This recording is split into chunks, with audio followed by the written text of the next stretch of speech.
નમસ્કાર, એશિયાના સૌથી જૂના અખબાર મુંબઈ સમાચારના ડિજિટલ પ્લેટફોર્મ પર હું છું આપની સાથે મૈત્રી।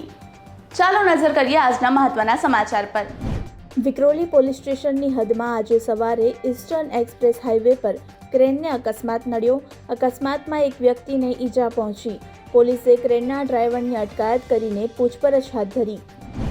ભાજપના વરિષ્ઠ નેતા લાલકૃષ્ણ અડવાણીની તબિયત લથડી, દિલ્હીની એપોલો હોસ્પિટલમાં દાખલ।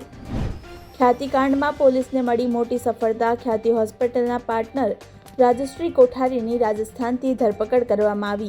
અત્યાર સુધીમાં ખ્યાતિ કેસમાં 8 આરોપીઓની ધરપકડ કરી।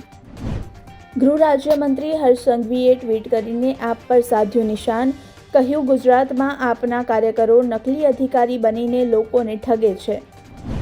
કેન્દ્રીય મંત્રી મનસુખ માંડવિયા આવતીકાલે ભાવનગરના પ્રવાસે ભાવનગર શહેરના લોકોની સુખાકારી માટે 149 કરોડના કુલ 11 કામોનું ખાતમુહૂર્ત અને 2 કરોડના એક કામનું લોકાર્પણ કરશે। ધારીના રેલવે ટ્રેક પર સિંહ પરિવાર આવતા અમરેલીથી વેરાવળ જતી ટ્રેન રોકવામાં આવી। એક સિંહ, એક સિંહણ અને 2 સિંહ બાળે રેલવે ટ્રેકને ક્રોસ કર્યો। હવામાન વિભાગના જણાવ્યા અનુસાર નલિયામાં સૌથી ઓછું 6 ડિગ્રી તાપમાન નોંધાયું। વડોદરામાં 10 ડિગ્રી, ડીસામાં 9.1, અમરેલીમાં 12.2 અને અમદાવાદમાં 12.5 સાથે રાજકોટમાં 10.6 ડિગ્રી તાપમાન નોંધાયું।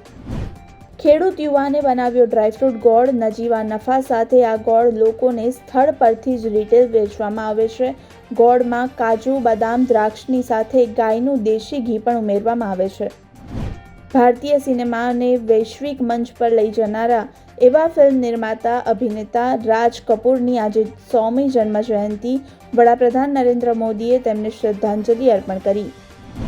આવા જ ઇન્ફોર્મેટિવ વિડીયોઝ માટે આપ જોડાયેલા રહો મુંબઈ સમાચારના ડિજિટલ પ્લેટફોર્મ સાથે।